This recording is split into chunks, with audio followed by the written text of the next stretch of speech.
Hey everyone, welcome back. Hope you're doing well out there. So today's topic is psychedelics, and in particular, we're going to be talking about 10 of the most common resource experiences that I see people have on psychedelics. So this is based on my own experience, and this is based on knowing a lot of other people who have done psychedelics over the years.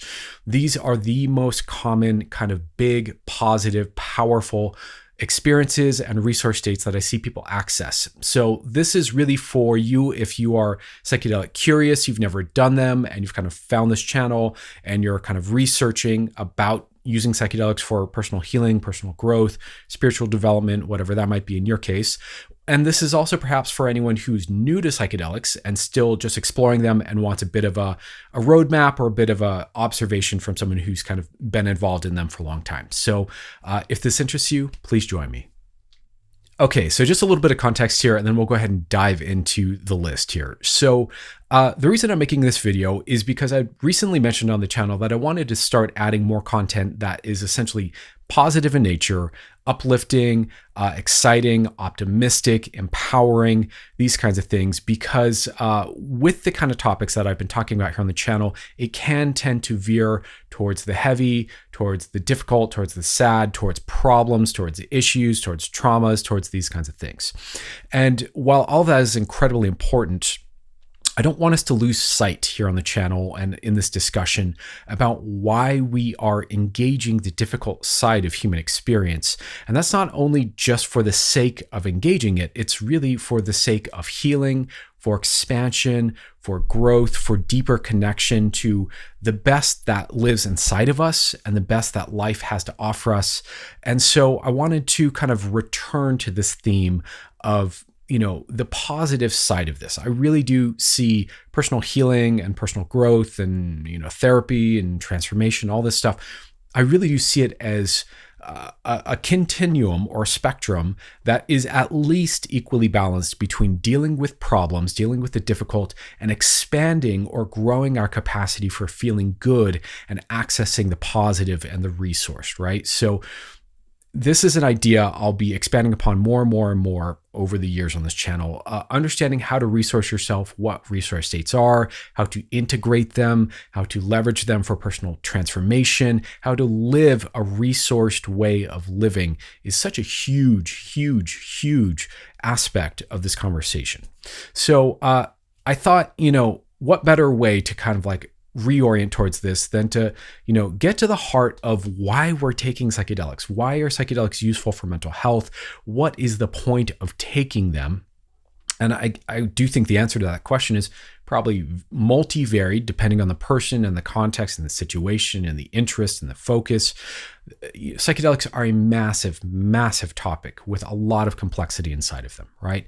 But I think if we wanted to perhaps oversimplify it a little bit, one of the major reasons, one of the major features we could say of psychedelics is their capacity to deliver us big, profound experiences of meaning, profound experiences of what I would call a resource state, or what my teachers would call a resource state, which is essentially some state of feeling really deeply connected to something that is helpful, that is healing, that is empowering, that is useful, that is positive, that is overall leading you into a better life experience, essentially, right? And so that's what we're going to talk about here. How do psychedelics bring us these resources, right? What are the major kind of positive breakthroughs that people have?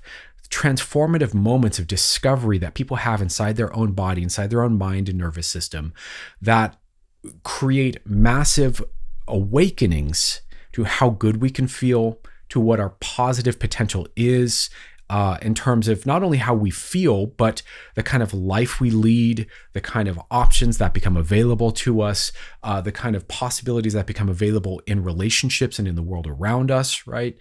And in general, when we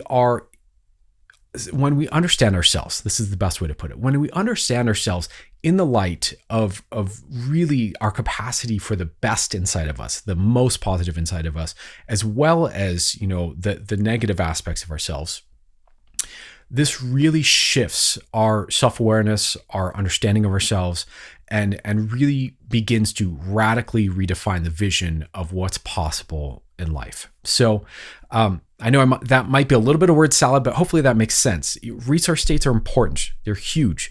And to not be in touch with them, I think, is to live a life that's out of balance. And that this is a lot of why people suffer, as I've put it in another way, I've put it in other videos, is we've overexercised the muscles of suffering, and we have underexercised the muscles of well-being, of thriving, of joy, of happiness, etc. So without further ado, let's talk about what some of these common epiphanies and resources are that people discover in psychedelic states that, I personally have experienced all of these on the list. And, most of my friends have too. And when I'm talking to clients and we're talking about what are the positives that you've taken from your psychedelic experiences, these are the common things that people mention. So let's talk about it. And by the way, these are in no particular order here. So please don't think that just because something is more immediately on the list or towards the end of the list, that it's more important than another resource. There's a whole other conversation we could have, a whole other video I could make about what defines which resource is most important. And that's really very contextual to you and where you're at and what the pieces of healing that you really need are in a given moment. So without further ado, the first one on our list here is clarity. Now, clarity is a really funny thing because there is kind of a cognitive component to it where it's clarity of understanding, right? But then there's also a perceptual component to it, which is ability to just really track information that's actually happening clearly without interpreting it or overlaying a meaning onto something, right? And then there's kind of a somatic component to clarity where it's much more a feeling in the body of presence, of openness, of attention, of focus, of absolute alignment, of absolute, pristineness of awareness, we could say.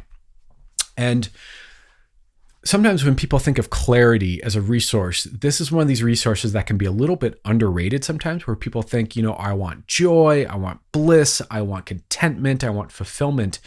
And for me, from my personal opinion and my personal experience, discovering the richness of a clear mind and a clear awareness, a clear attention, a clear body, it is one of the more profound experiences I've ever experienced. Clarity is so absolutely beautiful and exquisite. And psychedelics, on occasion, can kind of like bring you into this state where your mind is functioning the best it ever has, where your mind and your awareness and your attention is balanced. It's not racing or rushing. You're not ruminating. You're not having thought loops. You're not anxiously trying to solve problems, but instead you're just settled in your mind. You're present. You're able to perceive really clearly. You become curious. You become insightful much more quickly. You're self-aware of the mechanics of your own mind, of your own thinking process. But at the same time, it all rests very naturally in this very immediate capacity to be really, really settled. It's like when a muddy, lake or pond finally settles. And if you've ever seen super crystal clear water, in like certain parts of the world, certain, oceans or seas, by the coast, and you can see the water's just so clear, you can see absolutely to the bottom of the ocean or wherever. It's like that, right? It's like our minds are usually a bit stirred up and a bit muddy, and we don't really realize how much of that is stress or emotion or habit or, just like loops that we're caught in of thinking or, projections that we're putting onto our perceiving.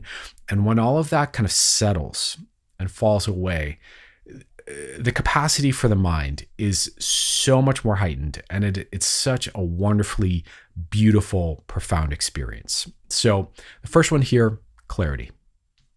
Okay, the next one on our list today is one you probably hear a lot about if you've kind of started taking in information from the psychedelic world, especially from the classic talking heads of psychedelics like Ram Dass or Alan Watts or someone like this.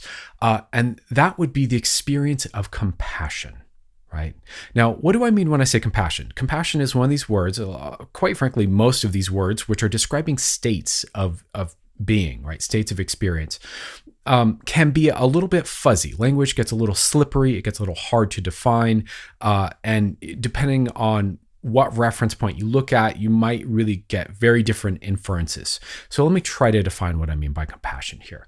The kind of compassion you experience on psychedelics is this awakening of, I would say a combination of awareness of other people's experience, like real, actual, clear, deep understanding of other people's experience or other beings' experience, because this compassion is, of course, extended to all of life and animals and all of our ancestors, and it can really go in every direction, right? So, but it's an awareness of the other's experience, like really deeply understanding that, combined with an emotional resonance and caring about the suffering and the experience of others, right? So it's an emotional connection to, combined with a deep, clear understanding of the experience of others, right? And it's really this opening of the heart and this opening of caring, right? Caring about life, caring about the experience of those around you and connecting to that. Really, there's like a sense of deep, profound connection that comes with compassion. And this is, for a lot of people, one of the more profound awakenings and experiences that come with psychedelic use. Is not just like a casual kind of armchair intellectual version of compassion where it's like, oh, I can kind of relate to or kind of passively understand how other people suffer, and I can kind of like, kind of give a shit about that or kind of feel bad about that. It's not that. Compassion is this deep awakening of understanding the feeling and lived experience of others and really allowing that to impact you and hold meaning to you, because we are all very similar fundamentally, that we're all nervous systems operating in time and in space, if you want to think of it that way. And so compassion is the realization of this. It is the awakening. It's also I think preceded often, not always, but often preceded by an experience of feeling transcendent love, which is another resource we'll be talking about here in just a little bit here in this video. And so compassion often follows kind of your own sense of emotional well-being and love and your own emotional cup, so to speak, overflowing, and you feeling so good that you start to care about other people feeling good or other beings feeling good as well, right? And so compassion is this absolutely exquisite, poetic, profound, spiritually nourishing awakening that happens of really, really feeling, perhaps sometimes for the first time in our lives, deeply connected to all of life around us. And again, this is a major resource state. This really shifts our understanding of how to be in the world and what matters in the world and how we want to relate to everything around us. So, second one here is compassion. The third one on our list here is mindfulness. Okay, so mindfulness, I'm sure you've heard the term from, meditation. Essentially, my understanding and my experience of mindfulness is that mindfulness is the capacity to really bring our attention to something completely and not let our mind waver or be distracted, but instead to be continually aware and allow our attention to really be open and flowing and aware of wherever we're placing our attention. Right.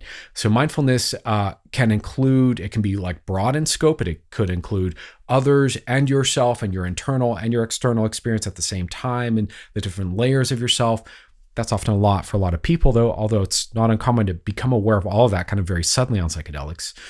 But mindfulness can also just be your capacity to really concentrate or be present with something cognitively and with your attention in a more complete way that isn't avoidant, where there's no dismissiveness or jumping of your attention or reduction of what something means, but you're really looking, you're really seeing, you're really fully processing whatever it is you're putting your attention on in a given moment with the full bandwidth of your cognitive ability.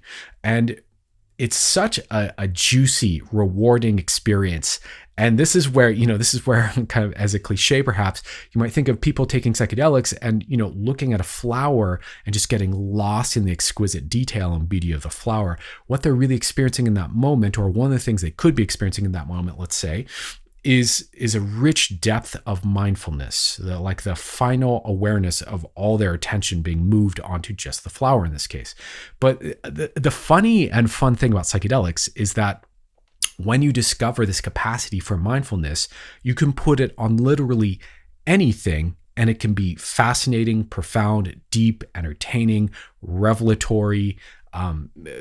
Insights can literally come from any direction if you're just really being very mindful. It also, couples with then, or becomes the informing factor that enables an ability to get better with any skill. So as people discover mindfulness and psychedelics, then they discover how to speak more effectively, share their emotions more clearly, move more effectively, get in their body and be more skillful with their body. For example, being mindful while doing yoga on psychedelics is a profound learning about the body, right?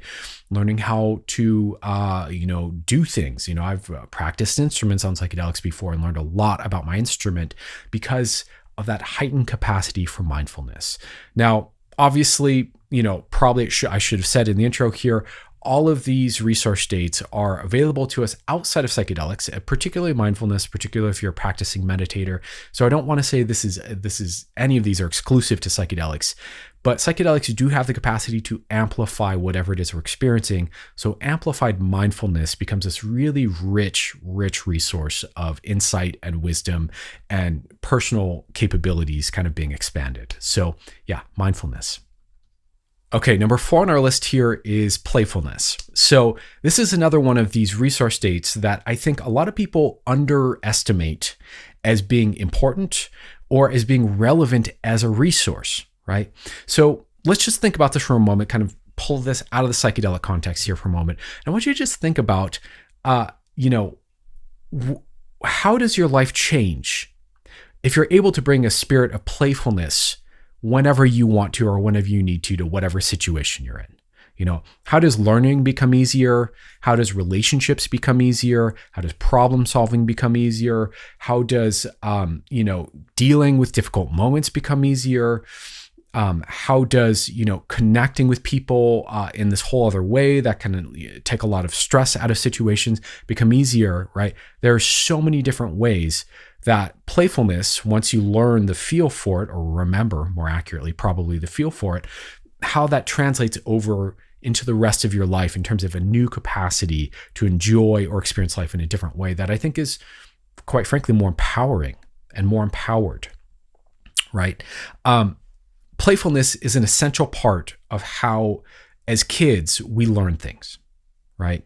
And it's part of the spirit of curiosity and exploration that kids inherently have when they are learning about the world, from the time they're essentially toddlers to the time we're, young adults, quite frankly, at least. And so a lot of times, unfortunately, as we get socialized and as we become adults and as we grow up and take on more responsibilities, or as we engage others who have lost their capacity for playfulness, we become conditioned one way or another to let go or kind of dissociate from or disconnect from our capacity for play, right? Now, on psychedelics, this is a very common, often like during the first trip or the second trip kind of thing, that people start to rediscover a playful attitude, at least as a mental posture, at least as a way of seeing and thinking, and start to realize that they can be fun, they can be silly, they can explore life with a bit of levity and curiosity because everything feels novel and new again when we're on a psychedelic, right? And so that novelty, of course, conjures this part of us that's like, well, okay, how does this thing work? And what do we do with this? And we find ourselves being playful, right? And I think this is a wonderful, again, way to approach life in general. It's an important life skill. It is a resource, right? And playfulness, of course, then can really reach deeply into a culture of play And this is something that I've seen mapped over into a lot of different areas, that clearly comes from psychedelic use. You see this at Burning Man as an example, where literally you have a city of adults at play for a week in the desert, right? You also hear about this from CEOs of tech companies who have admitted to doing psychedelics, and they kind of develop this kind of company culture that's a bit playful as part of how they innovate and iterate new technology, right? Playfulness can apply in a lot of places, and it really does soften the edges of the sense of stakes of things, and really opens our brain up to learning more rapidly and exploring things more rapidly. So again, playfulness is a very, very common resource we find with psychedelic use. And now we come to perhaps what is one of the most cliche and obvious, but perhaps the most important and profound resource a human being can absolutely discover. And this is love, right? And the kind of love that we can experience on psychedelics is so deep and so profound. It can and will move a person to tears. It can and will leave you speechless. You didn't know you could feel that deeply and love that much, right? And this really becomes like a core theme, I think, of spiritual awakening, of personal awakening, of emotional awakening, of relational awakening. And this is one of the major reasons, I think, to take psychedelics, is to start to expand your capacity to process and engage in and receive and give profound amounts and depth of love. So this is, again, a cliche, obvious one, but a very, very important one, right? And how this often kind of goes down, it's different for different people. Sometimes it's just this subtle feeling that pervades everything that happens during a psychedelic experience. Every word uttered, every conversation, every, action, there's kind of this underlying feeling of love there. For others, there's like this epiphany moment where they suddenly realize that the universe loves them, for example, or that they love everything in creation and in the universe. There's this sense of feeling loved by God, or feeling God's love for all things, and realizing that there is this perhaps divinity to life, and that divinity is close to, or perhaps synonymous with, an experience of love. Now, again, like I said earlier in this video, language is slippery, and love is one of these words, especially in the English language, that has so many different connotations and meanings and ways of understanding. And so when I say love, you may not be thinking of the same thing I'm thinking of as I say this. So to clarify a little bit, what I mean is discovering your capacity for, what the ancient Greeks, boy, my speaking is not on point today. The ancient Greeks would describe as agape, right? And this is transcendent, transpersonal love for all life, the love that is imbued in the life force of all things, as synonymous with the electricity of the nervous system being switched on and alive. This is the love of the mystic, the love of the mystical, the understanding that the underscoring life force itself has an emotional resonant quality. That emotional resonant quality is love. It is connection. It is an open-hearted oneness with the sacredness of being alive. And, this is such an important thing to have. If I can be a little frank here, it's hard for me to imagine living life without a sense of connection to that, and it's one of these things that I know a lot of people never feel, or rarely feel, or have never been shown, or have only had little glimpses of. There are people who, of course, there's whole cultures out there in the world who are in judgment of this idea, would make a mockery of, me even talking about this, or any of us talking about this, that are dismissive of this. And yet it is a known, universally true human experience, right? So deep, profound love for all of life that is all inclusive is one of the major features, and one of the major epiphanies that psychedelics can deliver to you. And if you've never touched that place in yourself yet, I would strongly encourage you to seek it, to explore it, and to boldly go into it. Because of all the resource states on this list, I don't think there's such a thing as too much love. I don't think you can, really go into that and have that be a bad thing. I think it could only augment your life in a really positive way. And it is perhaps one of the most important, spiritually nourishing, centrally meaningful experiences to life. And a life without love is, incomplete, shall we say. So, okay, let's move on to the next one here. I could wax poetic about love for a full hour here. So let's move on. So the next one on our list here might seem a little redundant or a little repetitive to mindfulness, which we just talked about. But I do think it's a bit distinct and a bit different. And this is the awakening or the resource state of awareness, right?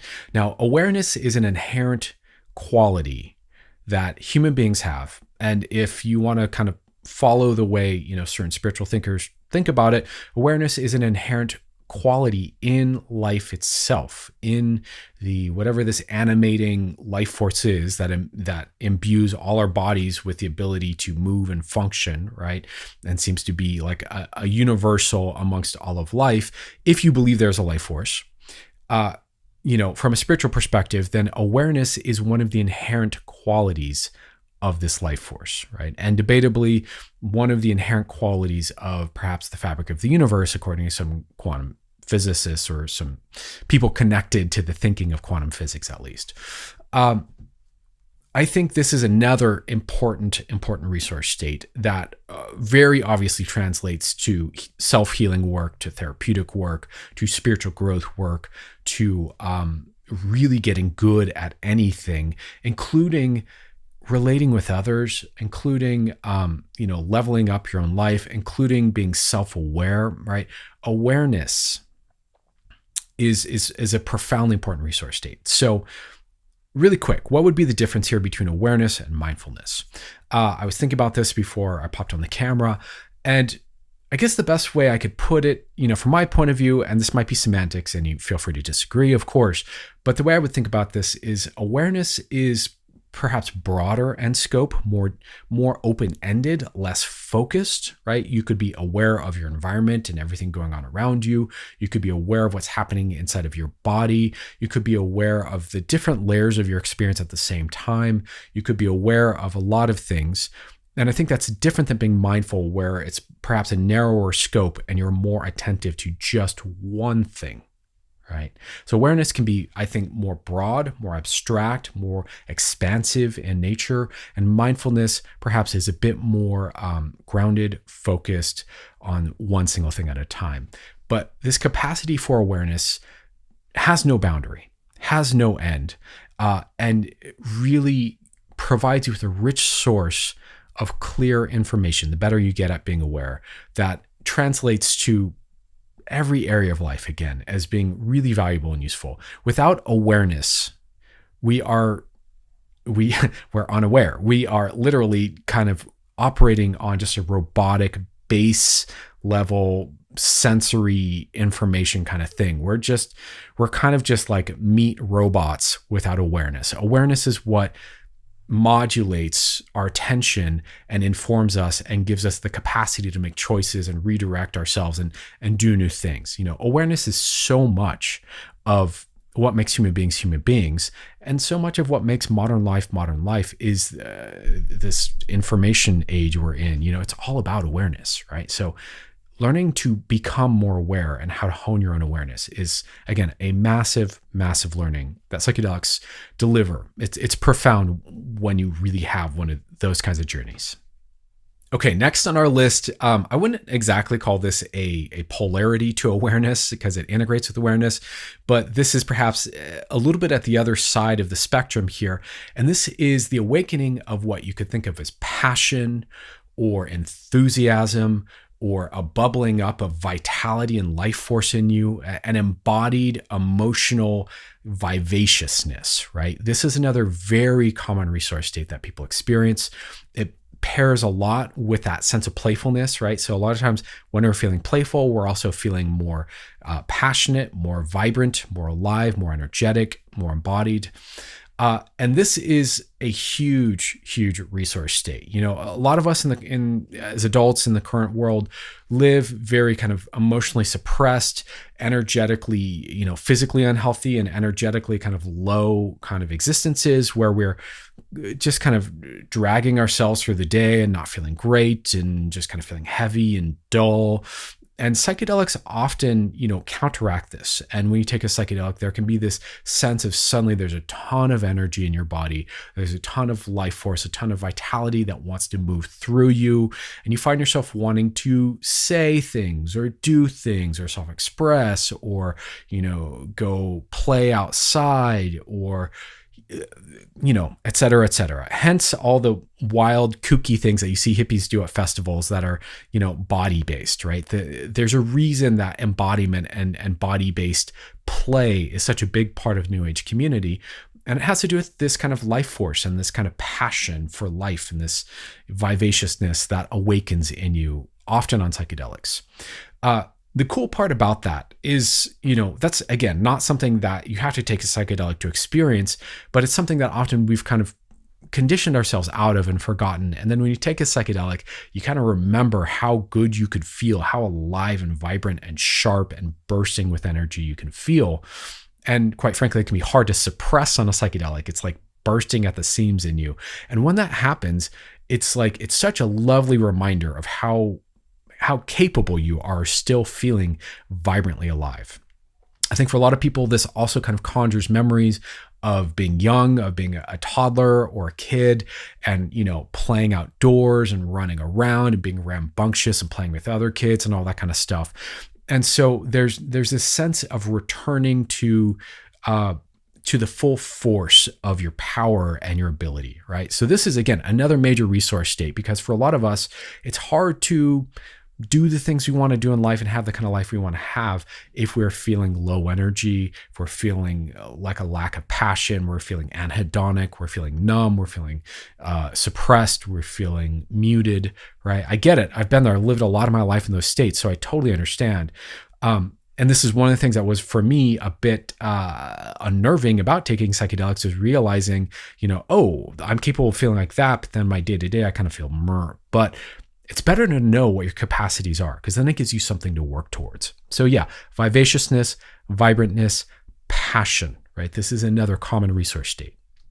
Okay, the next one on the list here, I think is really one of the greater gifts I've ever received in my life, right? And this is one of these things that for me is so used in my day-to-day that I don't realize actually that I learned it on psychedelics and that there are a lot of people out there who struggle with this, and it's acceptance, right? So another thing that psychedelics can really teach you, sometimes the hard way by going through a really uncomfortable experience, sometimes this really graceful, subtle way by just opening your mind and allowing you to really think about things from different perspectives, we arrive at this ability to accept whatever is and meet whatever information we're looking at with just this kind of grounded openness of accepting things as they are, right? And in that, there's so much grace, there's so much ease that comes online. There's so much ability to then deepen our understanding of things and process things and work with things, right? When we aren't able to accept what is, when we struggle with acceptance, we really are in a continual power struggle with life that is incredibly draining, incredibly difficult, incredibly stressful, and incredibly, you know, ultimately kind of nerve-wracking and unfulfilling, right? And in acceptance, it's not that we are necessarily giving up or letting go of our power or renouncing the ability to have any change. Quite the opposite. We're beginning with becoming aligned with the conditions that things are in so that we can consider how we can change them if we can at all, right? And so we start to work with a much more pragmatic openness to life as it's showing up. And again, this is, you know, a very kind of Buddhist lesson, we could say. And this is also one of these things that, of course, translates massively over to healing work, therapeutic work, right? So if I can't accept the emotions or the thoughts or the patterns that are happening in me, or how those are rooted in my narrative in the past, it's going to be very hard to then work on healing any of that, right? But if I can start with accepting where I'm at, what I've been through, what my thoughts and my feelings are, then that gives me a grounded beginning from which I can start to make changes and improve and progress and grow and change, right? And so acceptance is this profoundly wise state. And there's a softness to it, there's a quietness to it, there's a wisdom to it, there's a chill kind of like being with involved in that usually. And this is one of the things that I find when I'm with my friends who I know have done a lot of psychedelics, who are maybe guides or who are medicine people or who are therapists or just, people who aren't even involved in that, but I know I've done a lot of psychedelics. One of the things you see more often than not is a much greater capacity to accept and to agree with and align with things instead of just pushing back or fighting or disagreeing with things. So again, major, major life skill here.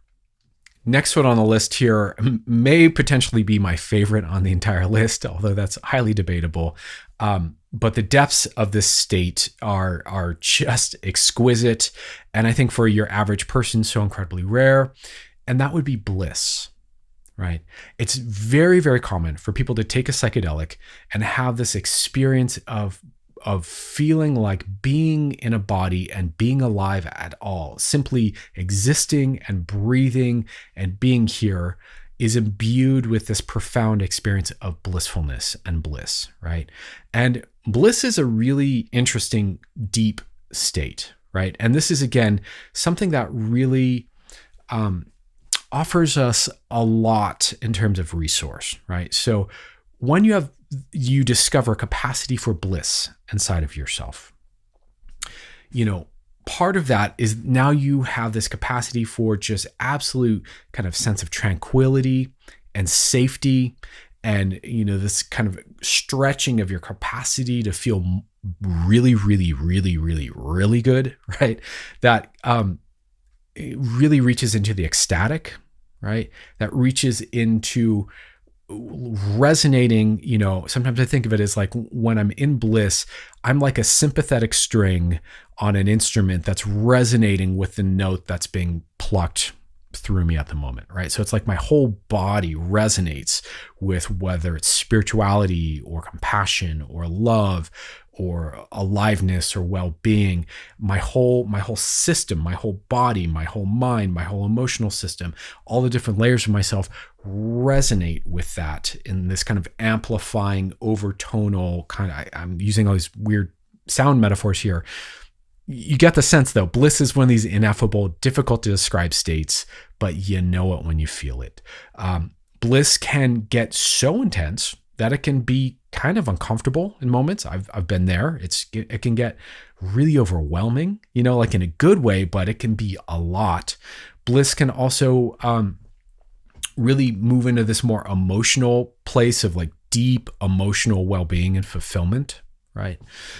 Or bliss can be just kind of this sense of like resonating with the profundity and the beauty and the goodness and the depth and the meaningfulness of life, really resonating with kind of the spiritual aspect of life through your entire body. It's not just a cognitive, conceptual thing. It's not just an emotional thing. It's also very much a somatic bodily thing. It is a whole, all levels, all layers of your being kind of resonance. And yeah, it's profound. It is beautiful. It is deep.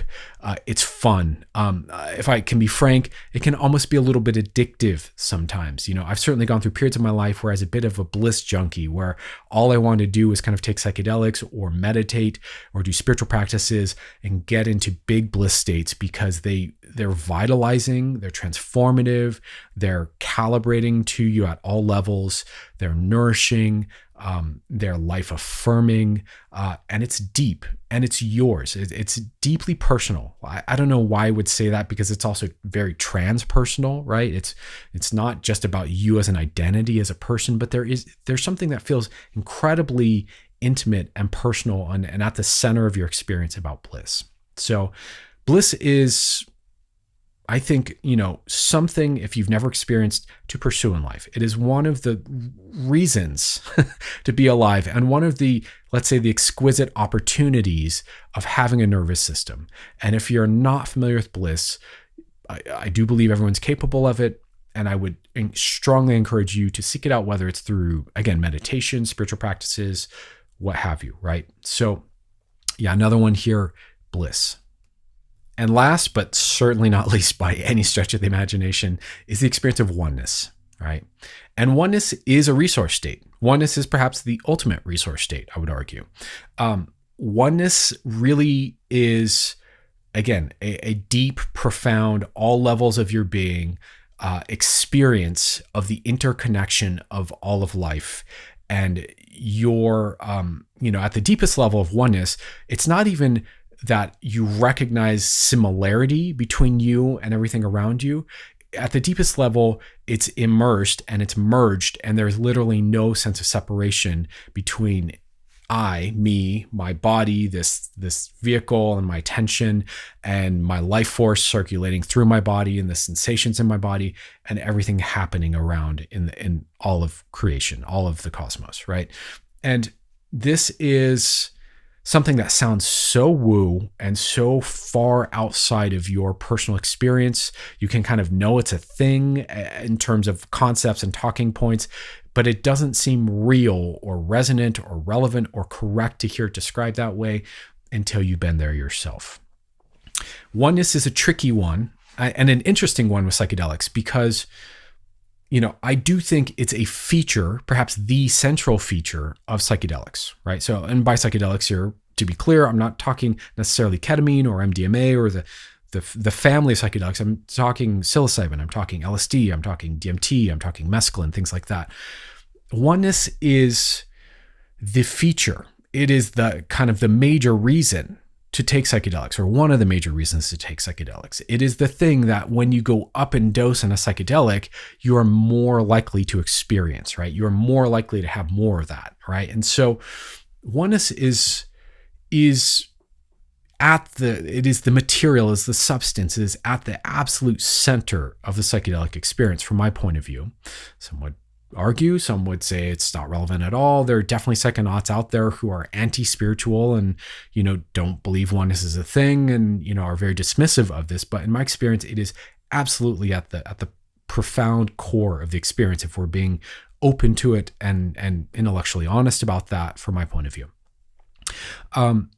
Oneness encapsulates all these other states, right? So, and oneness can be a balancing experience that can really bring about any of these other states on the list. So when I've deeply immersed myself in the experience of oneness and fully opened up to it and fully let go into it, often I will have bliss. Often I will have more awareness. Often I will feel more life force and more vibrance. Often I will feel, what else is on the list here? Compassion. Yeah, it's a huge one with oneness is compassion, right? Clarity, playfulness. All of these things spontaneously kind of emerge and self-organize out of accessing oneness, right? And we could look at oneness through the lens of spirituality and the spiritual texts of the past and what the sages and saints and teachers and the mystics and the monks and all the folks who have been courting these experiences and explicitly mapping them out for millennia have to say about that. And I think there's a lot of validity there. But I think it's also fair and valid if you're kind of allergic to spirituality and woo and religion and that whole side of psychedelics, to just allow yourself to have these experiences of oneness without putting a map onto them necessarily or making a meaning out of it, but allowing yourself to just directly go there. I will say oneness, is at the heart of the mystical experience. It is what defines a mystical experience, from my point of view. And in order to really fully have an experience of oneness, there is a bit of a leap of faith moment where you have to absolutely let go and relax into and allow it to happen. Now, sometimes on psychedelics, if we don't know how to do that or what that means exactly, and I can explain it in a moment here, sometimes what happens is we just have to take enough of a psychedelic that it kind of just comes on in a wave and you kind of have no choice but to experience the oneness that kind of results from that. And with that, of course, that can get, if you're not prepared for that or don't know how to relate to that, that's where people can end up getting a bit rattled and spooked and kind of veer off into anxious and kind of scared type experiences on psychedelics. But if you can skillfully relax into it, and I think of it as the same way as how you finally let go when you drift off to sleep, or the way if you've ever gotten a massage, that you need to kind of let your body relax and open up so that the massage therapist can really get in there and work with the muscles. It's the same kind of principle here with psychedelics, where there's that moment where you just have to really open up to the sensations and the flow of life force moving through you. And that's often where oneness tends to arise and emerge. And there's this sense of being absorbed into it. For a lot of people, that's terrifying because they think, oh, I'm going to die. I'm dying. I'm losing myself. Not going to be the case. You're just going to have a moment of oneness. And it is the most nourishing, profound, beautiful experience you can have, in my personal opinion. And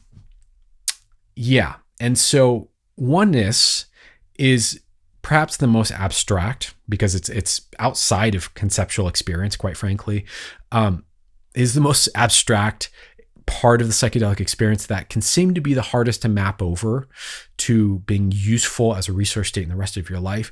But the thing is, if you go and look at the literature on mystical experiences and psychedelics and mental health, what we find is people who have these mystical experiences, it reframes your understanding of everything, including yourself and including whatever it is you're dealing with, in such a way that people feel less anxious, less depressed, and overall their mental health outcomes dramatically improve after a mystical experience. So in a certain sense, it maps over to everything in your life. It redefines everything. And this is why it's so profound and why it's so deep and why it's such a big experience. If you haven't had a mystical experience, if you haven't had a oneness experience, I would say don't rush it. Be gentle. Work towards it. This is one of these things you don't want to be like overly aggressive of. This is not the kind of thing to just go and take 8 grams of mushrooms and try to force your way there. You want to, learn how to open up into this. And it is a skill, right? But when you get a feel for it, it's perhaps one of the most transformative things, if not the most transformative resource available, I think, to any of us, quite frankly. So oneness is perhaps the peak resource state. So, and it's also, again, the central feature of psychedelic experience. So that's my thoughts on that. Let me just offer a couple quick kind of closing thoughts here. We'll call the video done. If you made it through all of this, thank you for watching. I hope it's been enjoyable and useful. Okay, let's talk about it. Okay, so my closing thoughts here. There are a couple things I forgot to say in the intro here that I want to just add. So like I said, these are in no particular order. Right. Also, I wanted to add that, some of you might kind of be listening to this, looking at this list and going, yeah, I took psychedelics. Did I have that experience? I'm not quite sure. I would say in general, the way I'm thinking of these and at least for me, the depth of experience I've had with these, I would say if you're not sure if you've had one of these experiences, then you probably haven't. Right. I know that's a little dismissive. I don't mean to be rude here.